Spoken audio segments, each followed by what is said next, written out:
tengah banyaknya aksi ugal-ugalan dan pelanggaran hukum lalu lintas di jalanan yang sangat berbahaya dan menjadi penyebab kecelakaan, ternyata masih banyak aparat penegak hukum yang bekerja dengan baik, bahkan rela berkorban demi menghindari kecelakaan lalu lintas. Masih ingat aksi heroik seorang polisi yang mengorbankan sepeda motor dinasnya untuk ganjalan ban tronton yang mengalami remblong saat melintas di jembatan Kapuas 2? Dia adalah sosok Ibda Tatang Rosadi. Berkat kesigapannya, Ibda Tatang mencegah terjadinya korban jiwa dalam peristiwa itu. Siapa sangka aksi heroik Ibda Tatang Rosadi ini viral di dunia maya. Sempat ramai beberapa hari lalu ketika Ibda Tatang, Polantas dari Polsek Sungai Raya merelakan motor dinasnya jadi ganjalan truk.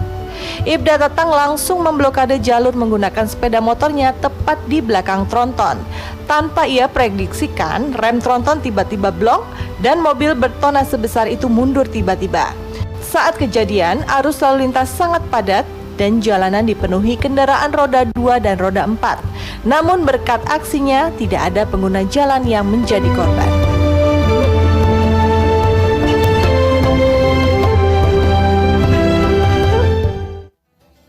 Iya, terima kasih Anda masih bersama kami dalam program Risalah Ramadan. Baik Ustazah, tadi kalau kita lihat aksi heroik Ibda Tatang di Jalan Kapuas 2 yang memang dia rela untuk mengganjalkan motornya biar nggak kena korban nih masyarakat lainnya. Nah, kalau kita lihat kan tidak hanya emosi di jalan raya, tapi juga kita bisa berbuat baik kepada masyarakat lainnya.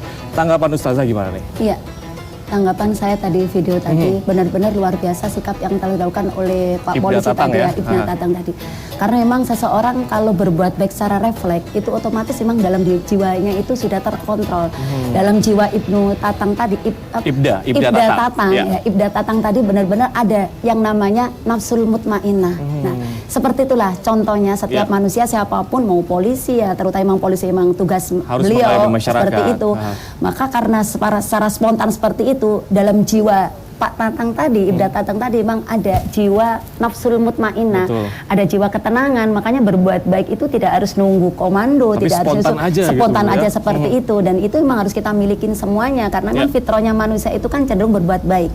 Kullu mauludin yulatu al fitrah, setiap manusia itu sebenarnya cenderung berbuat baik, cenderung bertaat, cenderung senantiasa melakukan pertolongan seperti itu. Maka kalau ada orang senantiasa berbuat jahat, maka itu nafsul mutmainnah tidak dipupuk. Karena seperti Ibda itu harus dicontoh, harus kita contoh siapapun mereka, terutama memang tugasnya, maka berbuat baik dimanapun saja kita harus lakukan, tidak harus nunggu komando. Itu berarti termasuk dalam Islam perbuatan yang sangat terpuji, akhlakul karimahnya ada. Saya yakin seperti beliau-beliau itu adalah dihasilkan kalau orang beriman dari salah satu faktornya melakukan sholat juga. Nah, tapi kan kalau saya sering lihat nih, ataupun mungkin masyarakat sering merasakan juga, kadang kita niat berbuat baik, tapi hasilnya pun belum tentu diterima dengan baik juga. Malah kadang-kadang malah galakan dia gitu, bahasa sekarang gitu ya Ustazah. Nah, itu gimana tuh? Nah, ketika kita berbuat baik dalam Islam itu harus ada konsepnya. Konsep berbuat baik itu pertama harus meluruskan niat.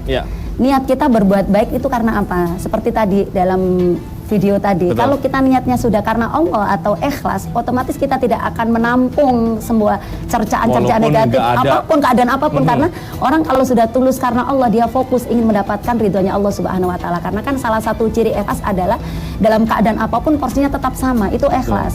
Dalam keadaan dicaci maki, dalam keadaan dia diguncing, dalam keadaan dia dikasih dikasih masukan-masukan negatif seperti tadi kan, apa yang dilakukan seperti itu belum tentu semua memberikan semua memberikan jempol atau apa, ada juga yang mengatakan atau tugasnya seperti gitu itu. Nah, itu tergantung bagaimana menyikapinya. Yang penting dari diri kita itu ketika kita berbuat baik, maka konsep yang harus kita lakukan adalah meluruskan niat.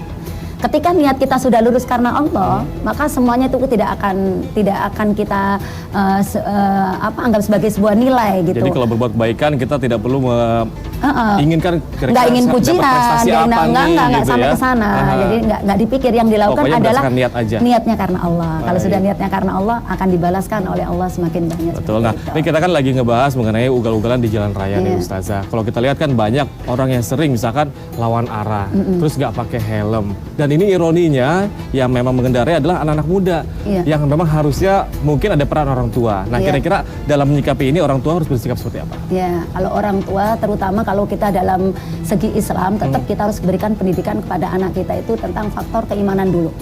ketika anak kita sudah kita suntik tentang keimanan, dia akan menjalankan kehidupan ini sesuai dengan tanggung jawabnya masing-masing. Makanya ketika kita sudah di dalam kendaraan, ketika kita sudah mempunyai keimanan yang kuat, otomatis dia akan bersikap secara tanggung jawab, secara baik.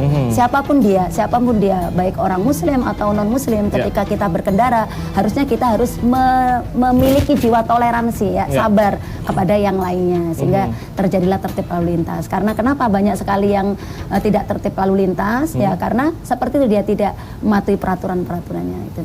Nah, berarti kan emang harus selain edukasi dari keluarga, mungkin dari sekolah pun juga penting gitu Ustazah ya. Nah, kalau kita menyikapi anak-anak yang memang sering dilakukan penilangan oleh pihak polisian, nantinya kan mereka punya evaluasi diri lagi. Nah, itu harusnya kita sebagai mungkin teman lah, kalau saya nih, aduh teman saya ditilang gitu, saya harusnya bersikap seperti apa sih Ustazah? Tetap kita harus bersikap siapa yang salah. Siapa yang salah harus kita tegakkan seperti itu. Makanya ketika anak-anak sudah keluar berkendaraan, orang tua yang bertanggung jawab. Seperti itu, orang tua bertanggung jawab.